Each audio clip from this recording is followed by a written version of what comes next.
In the remote mountains of northern Italy, a poor but devout family gave the church one of her most compassionate shepherds, Saint Luigi Guanella. He was the ninth of 13 children, born in 1842 in the village of Frasciccio di Campodolcino. His mother, Maria, often told him, "When the Lord calls you to serve, serve with joy, even if it costs you everything."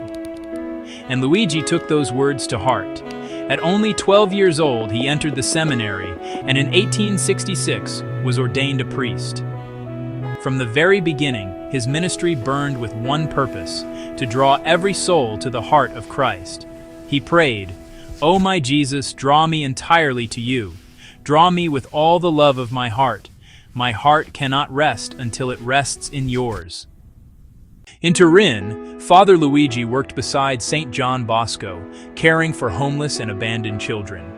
From Don Bosco, he learned the power of gentleness and the sacred duty of forming young hearts in love rather than fear. But the fire within him longed to do more. He returned to his native region and opened a school for poor children in the town of Traiona.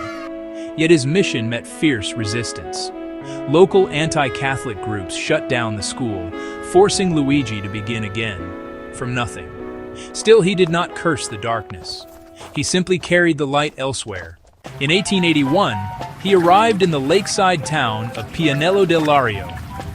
There, among the poor, the sick, and the elderly, he founded what would become his life's work, the Little House of Divine Providence, a home for those whom society had forgotten. It was here that Luigi founded the Daughters of St. Mary of Providence, women dedicated to serving Christ in the poor, the orphaned, and the dying.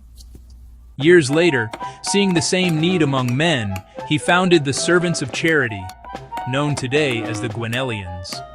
Their motto was simple: in all things, charity. Work and love were one and the same. Father Luigi's compassion reached far beyond Italy.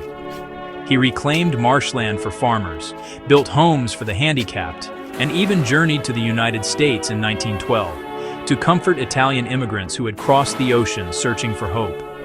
To every stranger, he said, Christ crosses every ocean. In 1913, he founded the Confraternity of St. Joseph, a worldwide movement to pray for the dying. It began with a single candle lit before a statue of the Carpenter of Nazareth, and today it burns in the hearts of over 10 million souls. In 1915, a series of earthquakes struck northern Italy. Though weakened by age and illness, Father Luigi went into the rubble to bring comfort to the wounded. There, he suffered a stroke, and within weeks, his earthly journey ended. He was 72. Even in his final days, he spoke of eternity. "There is need of living well," he said, "but even more need of dying well."